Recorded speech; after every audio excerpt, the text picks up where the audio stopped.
Which former child star helps cows give birth now? These famous figures didn't quit their day jobs. Nikki Blonsky was a fantastic Tracy Turnblad in 2007's Hairspray, her first big screen role, and she rode that wave of success to star in the ABC Family series Huge in 2010. However, Hollywood hasn't always been kind to Blonsky, who has expressed frustration with the challenge of pursuing roles for plus-sized women. In an episode of Oprah, Where Are They Now?, the actor shared that casting directors had told her she'd probably have to drop some pounds if she wanted to land big roles. I'm not like a Mr. Potato Head doll that you can just put this on and take that off. Despite not being able to replicate the success of Hairspray, Blonsky hasn't stopped hustling. According to E! News, to make ends meet between acting and voiceover gigs, she worked in a high-end shoe store in her native Long Island and as a cosmetologist at a salon. However, Blonsky is set to make a return to the big screen alongside actors Vivica A. Fox and Tyrese Gibson in the thriller Bosco. Tiffany Darwish, better known as just Tiffany, was a 1980s sensation thanks to her stunning face, fiery red hair, and catchy cover of I Think We're Alone Now. These days, instead of shooting music videos in malls, she sells vintage clothes in her shop, Tiffany's Boutique, in Nashville, Tennessee. She told the New York Daily News, "I was a shopaholic as a teenager. I've been collecting vintage pieces for 10 years now from my tiny little store. I'm still involved in the music industry, so I'm always traveling and shopping." Tiffany talked more about her boutique and her inspiration behind it to People, sharing, "I thought, wouldn't it be cool to open up a boutique that is a little bit of glamour and a little bit different? I'm a real girl. I get it. I gain weight, I lose weight, my styles change. My goal is to provide fashion for real women, any size, any age." Tiffany never really left music and released several albums in the 90s and 2000s, but they never amounted to the same success as her debut record. She has released a total of 11 full-length albums, with another scheduled to drop in December 2022. Erik Estrada has a handful of credits to his name and continues to act today, but his most well-known role was as police officer Frank Poncherello in the 1977 television series Chips. Estrada loved playing a cop so much, he became one in real life. I wanted to be a cop since I was 4 years old. But at 18, I was chasing a blonde into this drama thing, and I got bit by the acting bug.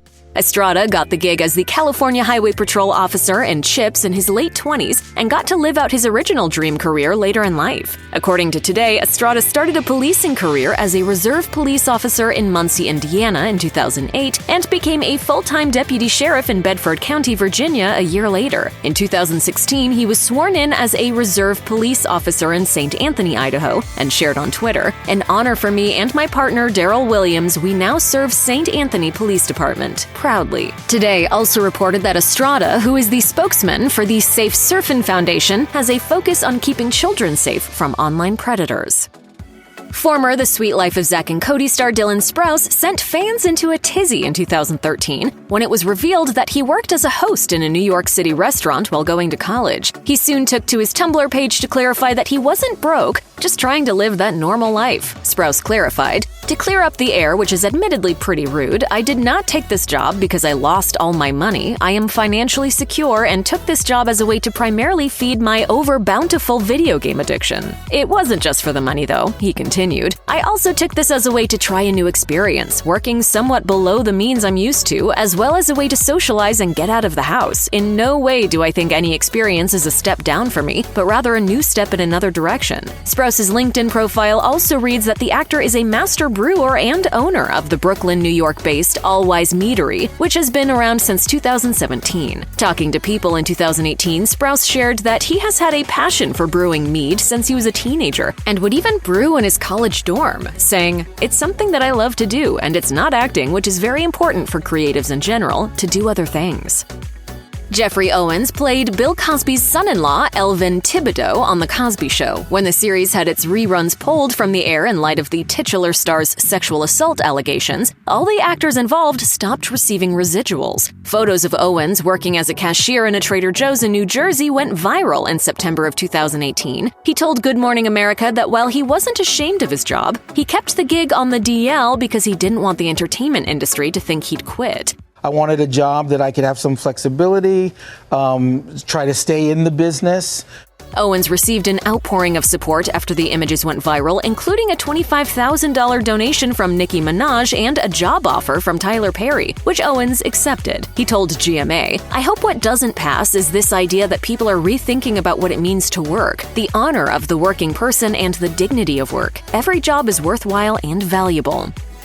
After Jeffrey Owens was shamed by some for working at Trader Joe's, athlete-turned-actor Terry Crews rushed to his defense on social media. He wrote on Twitter, "I swept floors after playing in the NFL. If need be, I'd do it again. Good, honest work is nothing to be ashamed of." Indeed, Crews has had other jobs in between his football career and his acting roles, including co-founding a furniture design firm and a stint as a courtroom sketch artist covering a high-profile murder case in Flint, Michigan. Though he's wildly successful today, the entertainer has made it clear that side hustles have always been a part of his equation. During a sit-down on Jimmy Kimmel Live, Crews said that humility has gotten him far, noting that he put his artistic talents to use while playing in the NFL. It would literally take me about 2 months to do a painting, and they would give me like $5,000, and I would survive off that.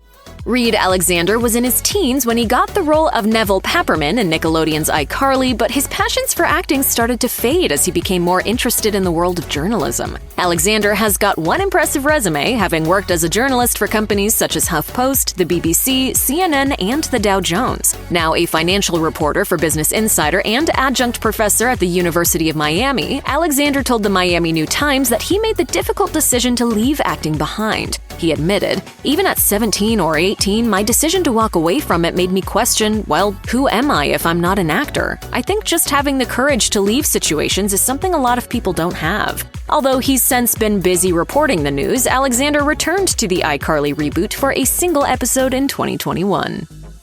Mean Girls star Jonathan Bennett went from smooching an in-her-prime Lindsay Lohan to becoming a spin instructor. In 2013, BuzzFeed reported that the erstwhile Aaron Samuels was a staffer at Flywheel in Los Angeles, where he reportedly specialized in encouraging aspiring stars in his classes. Are you suddenly interested in working out again? ABC News reported that the actor's bio for his new gig read, "Behind the pedals, Jonathan brings to the cycling world his positive attitude. He strives to bring out the best in all riders, leaving them feeling accomplished and ready to face the day." We hate to break it to you, but Bennett eventually bounced back into showbiz when he became the host of Cake Wars on the Food Network. He also starred alongside Hilary Duff in the 2019 horror film The Haunting of Sharon Tate, and took up roles in several holiday Hallmark movies, including Christmas Made to Order and The Christmas House. Peter Ostrum starred alongside Gene Wilder in Willy Wonka and the Chocolate Factory. He played Charlie, the lovable little boy with a heart of gold, then never acted in another movie again. After the film, I always denied my involvement with Willy Wonka.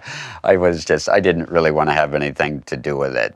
So what did the former child star do instead? Ostrum ended up becoming a large animal veterinarian in Lowville, New York. He told Oprah, "For me, veterinary medicine is a really nice mix between using your head, using your brain, problem solving, but at the same time, there's a physical aspect of the work that I enjoy. I won't get fat doing this job. You're always on the go, and each day is a little bit different." Ostrum is passionate about his work as a vet, with his bio on the Countryside Veterinary Clinic website stating that he graduated from Cornell University in 1984.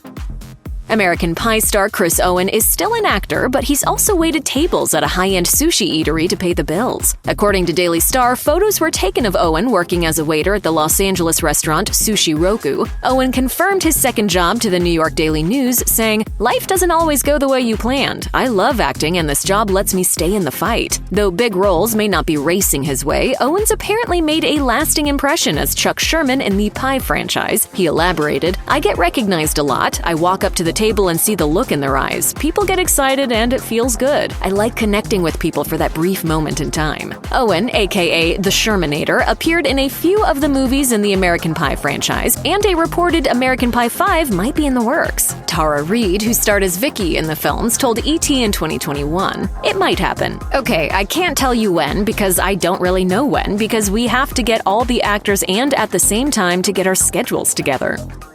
Soul singer Al Green has won 14 Grammys, sold millions of records, and was inducted into the Rock and Roll, Gospel, and Songwriter Halls of Fame. While he still records and performs occasionally, he left the bulk of his past as a crooner behind to devote his life to religion in the late 70s. After being attacked by an angry lover in 1974, he grew more serious about his spirituality. Green became a Baptist preacher in Memphis, Tennessee, where he served at the Full Gospel Tabernacle for more than 40 years. When asked about his career change in 2016, Green told the Memphis Commercial Appeal, "I done did a lot of stuff, man. There's some things I'd like to do, maybe play 3 or 4 cities of the United States and then go back to the house and read some more of the Bible. I'm not hankering for anything. Not really."